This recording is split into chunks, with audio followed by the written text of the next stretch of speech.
સુરત મહાનગરપાલિકાના પાલમાં આવેલા સંજીવ કુમાર ઓડિટોરિયમ ખાતે KS જોશી શાળા દ્વારા સાંસ્કૃતિક કાર્યક્રમ યોજાયો।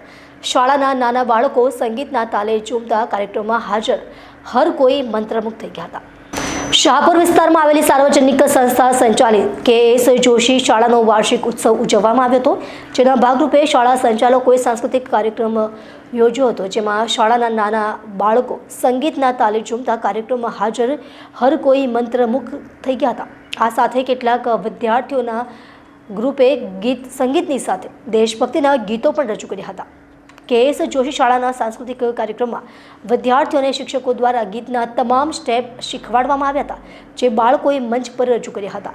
આ કાર્યક્રમમાં શાળાના સંચાલકો તેમજ આચાર્ય સાથે શિક્ષિકાઓ પણ ઉપસ્થિત રહી સફળ બનાવ્યું હતું। KS જોશી ઇંગ્લિશ મીડિયમ મારું નામ અફાન ફારૂક પટેલ છે। સાંસ્કૃતિક મહોત્સવ ધરોહર આજે અમને ઇન્વાઇટ કર્યા છે એઝ અ મુખ્ય મહેમાન KS જોશી ગર્લ્સ પ્રાઇમરી સ્કૂલમાં એમનું આજે એન્યુઅલ ફંક્શન છે।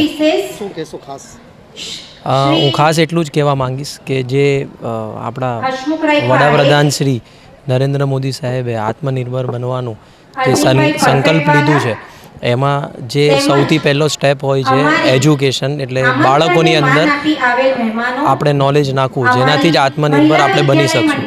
સો આ 84 યર્સથી આ સ્કૂલ કરી રહી છે અને એ આ જ રીતે આગળ કરતું રહે એવી અમારી અપેક્ષા છે, અને અમારાથી એમાં જેટલું બનશે એટલું અમે યોગદાન અમારી તરફથી આપીશું।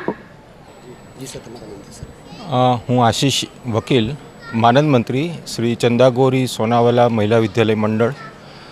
આ મંડળ સુરત શહેરમાં છેલ્લા 109 વર્ષથી ફક્ત દીકરીઓ માટેની શાળાઓનું સંચાલન કરે છે, અને આ મંડળનો ઉદ્દેશ્ય રહ્યો છે સારામાં સારું શિક્ષણ સોંઘા ભાવે દીકરીઓને આપવું, અને એના પરિણામે અમને આનંદ છે કે આજે અમારી દીકરીઓ ફક્ત સુરત શહેર નહીં પરંતુ રાજ્ય અને વિદેશમાં પણ પગભર થઈ શકી છે। અને આજે અમારી જ એક અંગ્રેજી માધ્યમની શાળા KS જોશી જે શાહપુર વિસ્તારમાં આવેલી છે, તેના પ્રાથમિક વિભાગનો વાર્ષિક કાર્યક્રમ ધરોહરનું આયોજન કરેલું છે, જેમાં વિશાળ સંખ્યામાં વાલીઓ ઉપસ્થિત થયા છે અને દીકરીઓએ એમાં ભાગ લીધો છે।